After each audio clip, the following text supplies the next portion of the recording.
Top 5 mistakes every beginner artist does. 10 में से 9 ऐसे बिगिनर आर्टिस्ट हैं जो ये मिस्टेक्स करते ही हैं। मीन्स जब वो वार्म अप करते हैं तो वार्म अप करते वक्त वो बहुत ज़्यादा टाइम वार्म अप को देते हैं, बट उसके बाद भी उनके आर्टवर्क्स में इम्प्रूवमेंट नहीं दिखता, उनके हैंड में वो फ्लो नहीं दिखता जो बाकी आर्टिस्ट के हैंड में दिखता है। सो ऐसी कौन सी मिस्टेक्स है जो हर बिगिनर आर्टिस्ट करता है वार्म अप करते वक्त?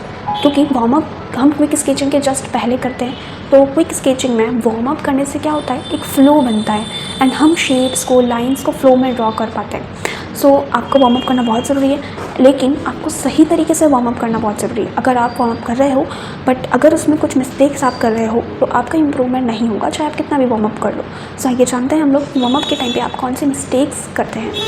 वार्म अप करते वक्त आपको लाइंस की प्रैक्टिस करनी होती है, तो आपको कौन कौन सी लाइंस हैं जिसकी प्रैक्टिस आपको करनी है। फर्स्ट इज़ स्ट्रेट लाइंस, यानी कि ये वाली जो लाइन होती है वो straight lines and vertical line होती है, इसे आप क्या कहते हैं, वर्टिकल या straight line. Second is horizontal lines. Horizontal lines कौन सी होती है, ये हॉरिजॉन्टल लाइन होती है। Okay, slanting lines, slanting lines कौन सी होती है, जिसे हम टेढ़ा ड्रॉ करते हैं, वो एक स्लैंटिंग लाइन होती है। मिस्टेक नंबर 1 जो सबसे ज़्यादा आर्टिस्ट करते हैं वो कौन सी होती है कि जब आप इन लाइंस की प्रैक्टिस करते हो तो आपका जो पेंसिल को होल्ड करने का वे है वो बहुत गलत होता है। तो सबसे पहली चीज़ यही है कि आप अपनी पेंसिल को सही तरीके से होल्ड करें। मतलब जब आप लाइंस की प्रैक्टिस कर रहे हैं तो आपको अपनी पेंसिल को इस तरीके से पास से होल्ड नहीं करना, आपको पेंसिल को इतना डिस्टेंस से ही होल्ड करना है, जिससे क्या होगा, आपकी जो लाइंस है आप उसको फ्लो में ड्रॉ कर पाओगे। क्योंकि जब आप यहाँ से ड्रॉ करते हो तो आप इसे फ्लो में ड्रॉ नहीं कर पाते। सो आपको क्या करना है, आपको डिस्टेंस से पेंसिल को होल्ड करना है एंड फिर लाइंस को ड्रॉ करना है। अब वो आपको कैसे करना है, स्ट्रेट लाइन भी देते वक्त आपको क्या करना है, आपको ये लाइन को इस तरीके से ड्रॉ नहीं करना, आपको लाइन को ड्रॉ करना है, पहले इसको चेक करना है, गैस करना है कि ये लाइन कहाँ पे आएगी, देन आपको ड्रॉ करना है इस तरीके से एग्जैक्ट फ्लो में। एंड कोशिश कीजिए कि इसके अंदर पेंसिल के ऊपर आपका जो प्रेशर है वो कम रहे, क्योंकि पेंसिल के ऊपर ज़्यादा प्रेशर होगा देन उससे क्या होगा, उससे आपकी जो लाइंस है वो डार्क भी होगी एंड जब आप वर्क करोगे तो आपकी लाइंस लाइट नहीं आएगी। ठीक है, तो आपको इसको प्रेशर में नहीं फ्लो में ड्रॉ करना होता है। सेम चीज़ को आपको हर लाइन में इम्प्लीमेंट करना है। जैसे कि ये तो हो गई हमारी स्ट्रेट लाइंस, हॉरिजॉन्टल लाइंस, उसमें भी हमें पेंसिल को दूसरी ही होल्ड करना है। ठीक है, एंड आपकी जो पेंसिल की लीड है उसको आपको थोड़ा सा लंबा रखना है, लाइक दिस। मैंने यहाँ पे ये वाली पेंसिल इसीलिए ली ताकि वीडियो के अंदर आपको लाइंस की क्वालिटी एंड स्ट्रेंथ एंड उसके जो लाइंस की जो डार्कनेस है वो दिख पाए। ठीक है, बट आपको स्टार्टिंग में ये पेंसिल यूज़ में नहीं लेके आपको कौन सी पेंसिल यूज़ में लेनी है, सिंपल वाली पेंसिल यूज़ में लेनी है। ठीक है, जो नॉर्मल HB पेंसिल या फिर प्लेटिनम पेंसिल होती है। ऐसा क्यों होता है, क्योंकि जब आप इस तरह की लीड रखोगे तो वो आप इसी ही पेंसिल में रख पाओगे।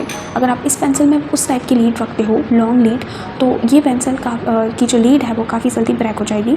क्योंकि जब हम डार्क पेंसिल यूज़ करते हैं ना तो वो बहुत ज़्यादा सॉफ्ट होती है, सॉफ्ट होने की वजह से इसकी जो लीड है वो हम लंबी नहीं दे सकते। ठीक है, तो आपको वार्म अप के करते वक्त ये वाली पेंसिल यूज़ कर लेनी है। चीज़ का ध्यान रखना है कि आपकी जो लाइन्स है वो ऐसे कर्व में ना जाए, आपकी लाइंस स्ट्रेट हो। क्योंकि बहुत बार जब हम ड्रॉ करते हैं तो हमारी लाइंस वो इस तरीके से हो जाती है, तो वो आपको नहीं करना। ओके, इसी के ऊपर आपको हमें स्लैंटिंग लाइंस भी ड्रॉ करनी है। तो स्लैंटिंग लाइंस हम लोग कैसे ड्रॉ करेंगे, स्लैंटिंग लाइंस भी आपको इसी तरीके से ड्रॉ करनी है। लाइंस एंड हॉरिजॉन्टल लाइंस की प्रैक्टिस तो करते हैं, बट स्लैंटिंग लाइंस की प्रैक्टिस नहीं करते हैं। ओके, लेकिन आप अगर स्लैंटिंग लाइंस की प्रैक्टिस नहीं कर रहे हो तो आप बहुत ज़्यादा लॉस ले रहे हैं। इसका मतलब क्यों, क्योंकि स्लैंटिंग लाइंस की प्रैक्टिस हम लोग एंगल्स के लिए करते हैं। किसी भी ऑब्जेक्ट में अगर आप किसी भी ऑब्जेक्ट को लेते हो तो उसमें आपको क्या मिलेंगे, एंगल्स मिलेंगे। जैसे अगर आप कोई जग ड्रॉ कर रहे हो, ठीक है, तो वो जग किस टाइप का होता है, जब आप जग को ड्रॉ करोगे तो उसमें आपको एंगल्स को बनाना पड़ेगा। तो एंगल्स के लिए ही आप स्लैंटिंग लाइंस को करते हो। तो slanting lines is most important इस पे। ओके, तो एक तो हो गई ये वाली इस साइड से एंड सेकंड स्लैंटिंग लाइंस। ये सारी स्लैंटिंग लाइंस की प्रैक्टिस आपको रेगुलर बेस पे करनी होती है। सो जो बिगिनर आर्टिस्ट होते हैं वो किस तरीके से सर्कल ड्रॉ करते हैं, इस तरीके से।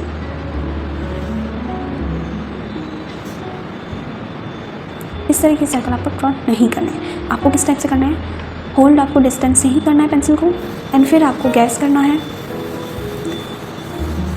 इस तरीके से आपको सर्कल्स ड्रॉ करना है।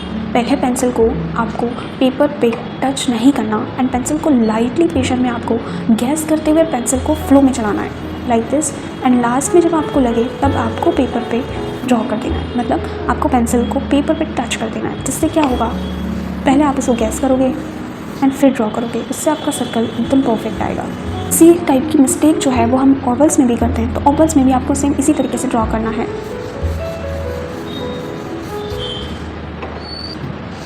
Like this.